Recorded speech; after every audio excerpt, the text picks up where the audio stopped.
Heidi Powell, you're just so multifaceted. There's so many different things that you do. I thought I had recovered, but it was just a Band-Aid. There was still the dysmorphia. There was still the fear of food. But it's counterintuitive, and I think scares a lot of women because all of a sudden the scale starts to change and you start to look differently. Your mind, like what you're seeing in the mirror is not accurate. Was it just a death by 1,000 cuts? That was like the beginning of hell. I don't run away from talking about it, but even the mention, I'm like, man. I've realized as I've gotten older that everybody's doing the best that they can. I think humans are really good at doing as much as they can to seek as much comfort as possible. Marriage was never a thing we were going to do. Let me just start there. I was so desperate for love that I would have done anything. I didn't know who I was at the time still. I was traumatized. Eating disorders were much more silent in the 90s and early 2000s than they are now. Going forward, that will never happen again.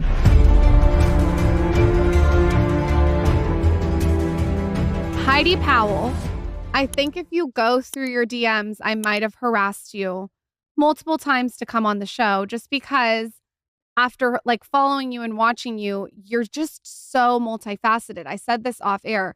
There's so many different things that you do. Mother, you've been a wife. You're so open about weightlifting and building muscle as a woman. You help people lose weight. You're inspiring. You just kind of hit all the points. Thank you. Welcome to the show. Thank you. Why have you been ignoring us for so long? I'm happy to be here. What was that? I know, I'm Why have like you been ignoring harassing us her. for so long? I'm harassing you. Well, I actually heard a reel you guys had done recently where I think it was you saying after kids, the things that were a yes before can't be a yes anymore. And it gets to the point, I have 4 kids, right? 19 down to 10. Wow.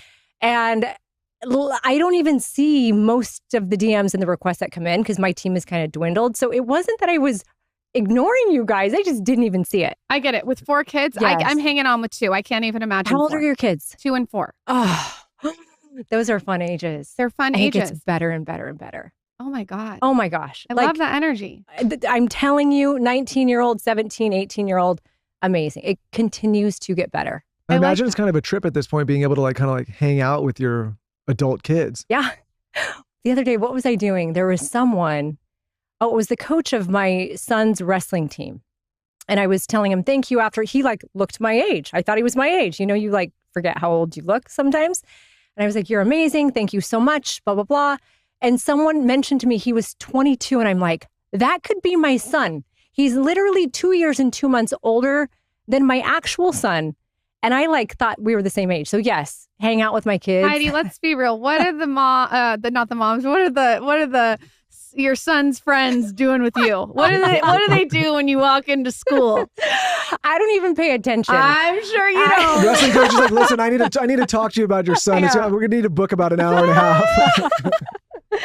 I do remember what people would do when my mom was, I wasn't home and my mom was beautiful. All the boys would come over and I thought they were there for me.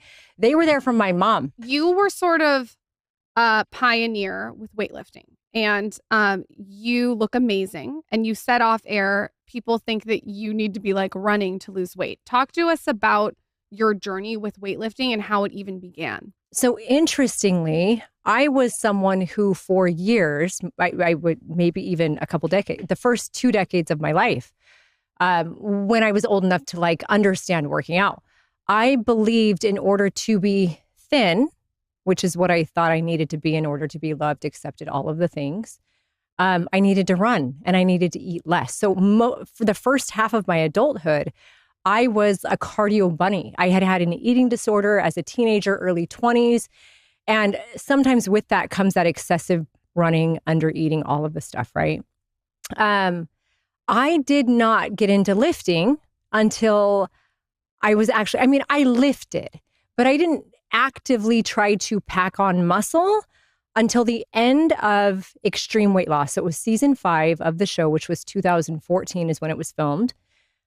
Chris and I were on stage and one of our participants on stage had said, hey, you just spent an entire year pushing us and helping us do the things that we never thought possible, like climbing, whatever, Machu Picchu, all these things. You guys spent 5 years doing this for everyone, yet no one has ever turned around and had you do it for yourself.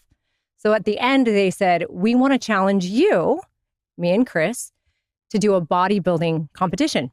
And so that was I mean, I lifted weights earlier. I've always lifted, but actually lifting to pack muscle on was not until 2014. And then that started for me like, okay, how do I do this? That's when like it really clicked for me in order to pack muscle on. And in order to actually burn the fat that most people want to burn, it's not about running and not eating. It's actually about eating enough. Sometimes actually you have to eat too much. You can't create muscle with nothing. So eating enough and the perfect balance of proteins, carbs, and fats, lifting hard, slowing down the cardio. In fact, I didn't do any for like 5 years so that I could gain. And then that's how that started. When you started lifting like heavily, as you said, what changes did you see? And also, did that help?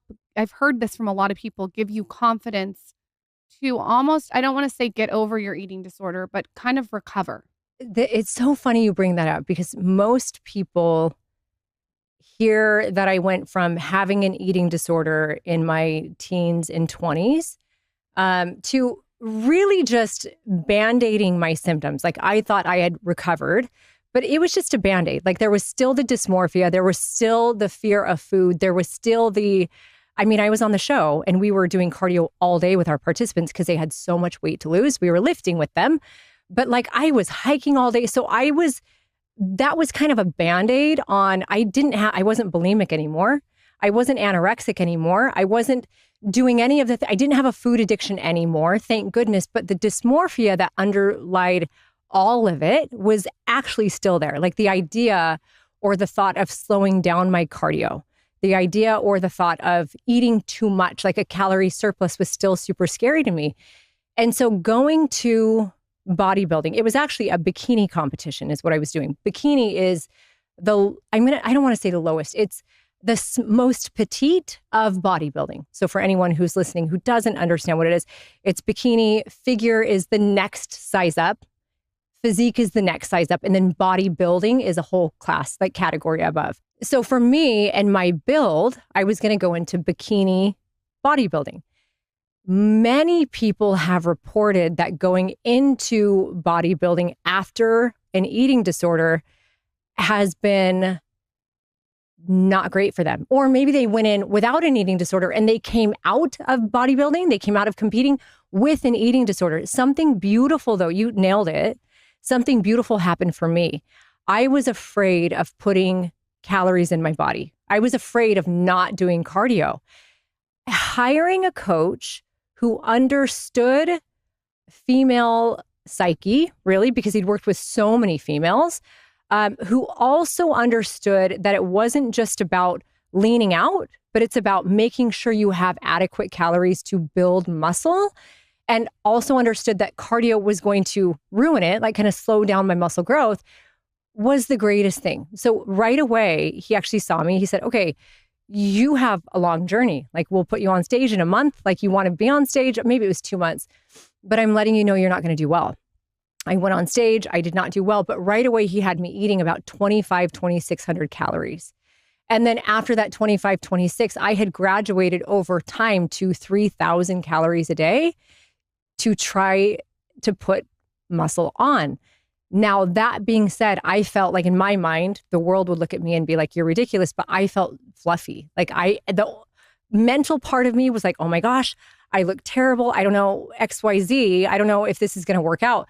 I did a weekly check-in with my coach though, who could look at my body and say, your mind, like what you're seeing in the mirror is not accurate. You look like you're on track. And he had a talk with me where he's like, I need you to actually trust what I say. Like my name is on your transformation. If you get on stage and don't look good, that reflects poorly on me. So from that point.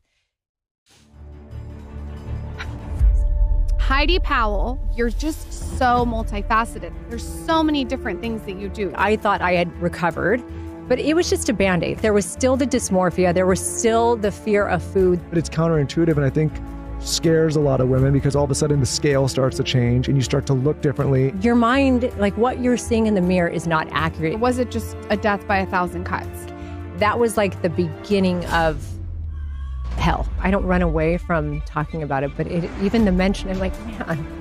I've realized as I've gotten older that everybody's doing the best that they can. I think humans are really good at doing as much as they can to seek as much comfort as possible. Marriage was never a thing we were going to do. Let me just start there. I was so desperate for love that I would have done anything. I didn't know who I was at the time still.